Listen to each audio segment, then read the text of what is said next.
Hello everybody, this is Money Mom. I'm going to upload this video on Sunday, and today's topic is what you don't hear about or what they don't tell you about being debt-free. Let's get started. I will admit that I'm happy that we're debt-free. It is a good feeling in many ways, but there are some things that you kind of don't hear about with this, and some things that people may go through like I have. So let me get started and tell you about it.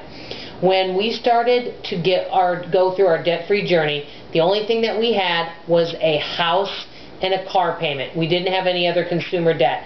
Now, the house, we just put extra towards the principal, and that got paid off actually fairly quickly. And then we had a vehicle, but I paid that off really quickly, and I put everything I could to pay that debt off. What you don't hear about is the insecurity feeling that you have from having your savings so low down to $1,000 in your savings account. That is the one thing that you don't hear about, is the worry and the stress that you have is, what do I do if I have emergencies that are over that $1,000? I'll have to go in debt again. You don't hear about that. So I was talking with my husband this week, and he said, Dawn, you worked so hard for so long on trying to pay off this debt. It's like you haven't allowed yourself any enjoyment in all this because you've never actually let yourself sit back and go, whew, and relax. You're just always tense and thinking about the next money goal. And I kind of feel like this journey has kind of done this to me because I never seem to feel satisfied. And that's the one downside I feel like about this whole thing about the pressures about being debt-free.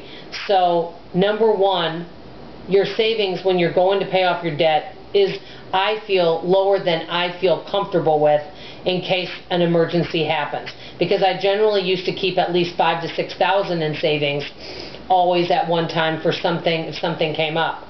Number two, pressure, because you don't feel like you can ever relax. You're always on edge if something comes up because you're not going to be using credit cards. You're going to try not to do a 12 months no interest. So you're always on edge. And once you become debt free, you're thinking, okay, now I've got to stay debt free. And so you have to have all these sinking funds in place.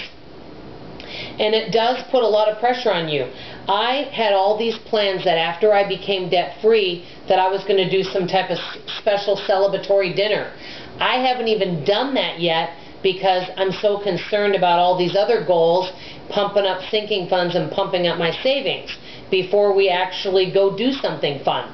And so I just kind of thought I should talk about this a little bit, and I wanted to give a little bit of advice if any of you are on this journey that I have from my own learning experience, and then you can kind of take it from there. One analogy that I want to use this towards is, let's say somebody loses 100 pounds and they're feeling great and they're looking great. It's fabulous. But now the real work begins, keeping off the weight. That's where the real work begins. Well, in many ways, the real work is beginning, because if you want to remain debt-free, there's a lot of different things you have to really follow to be able to remain debt-free. So, like I said, I felt like this was an important topic. My bit of advice, and I actually got this advice from Broke Aristocrats, Dr. Whimsy over at Broke Aristocrats.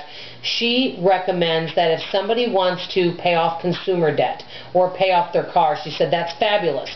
But she recommends, along with paying off the debt, to at least put a little bit of money in your savings each month, so that if an emergency happens, that you have more money than $1,000 to pull from.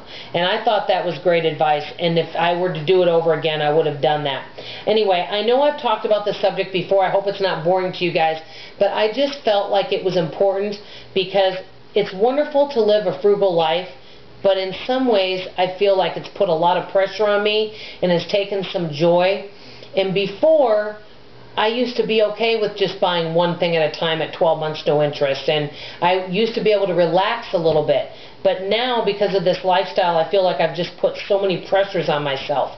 I'm just wanting to know, do any of you feel this way at all? Can any of you relate to me?